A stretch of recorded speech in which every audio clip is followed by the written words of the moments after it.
कश्यप नाम का एक दैत्य, जिसके यहाँ परम भक्त श्री प्रहलाद जी प्रकट हुए। प्रहलाद जी महाराज ने अपने भक्ति भाव से ठाकुर श्री नृसिंह जी को प्रसन्न कर दिया।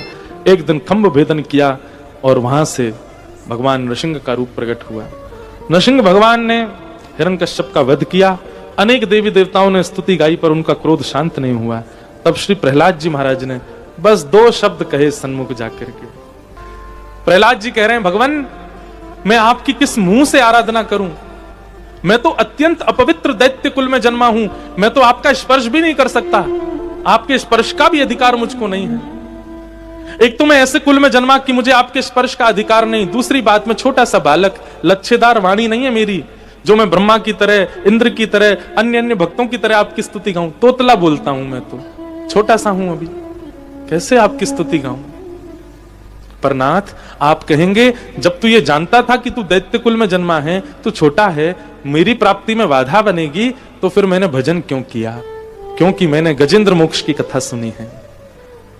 और उस कथा को सुनकर के नाथ मुझे ये बात पता चली कि आप शुद्धता नहीं देखते, आप पवित्रता नहीं देखते, आप मानव कुल नहीं देखते, आप दैत्य कुल नहीं देखते, आप तो उसका उद्धार भी करना जानते हैं जिस पर बोलने के लिए शब्द नहीं है, हाथी।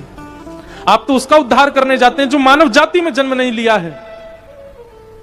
उससे मुझे यह बात स्पष्ट हुई कि आपकी प्राप्ति के लिए श्रेष्ठ कुल और श्रेष्ठ वाणी, श्रेष्ठ सुंदरता, श्रेष्ठ ज्ञान होना आवश्यक नहीं है,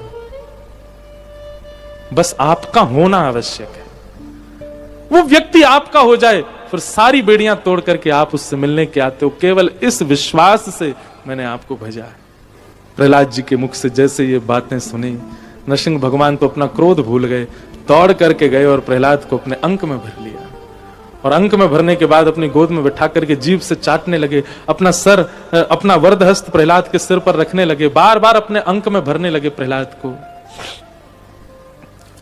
प्रहलाद से बोले, भागवत में लिखा है बंधुओं, नृसिंह भगवान क्षमा मांग रहे हैं, मैंने आने में विलंब किया हो तो प्रहलाद मुझे क्षमा कर देना। प्रहलाद जी कहते, नहीं भगवान, आप कृपा करके पधारे हैं,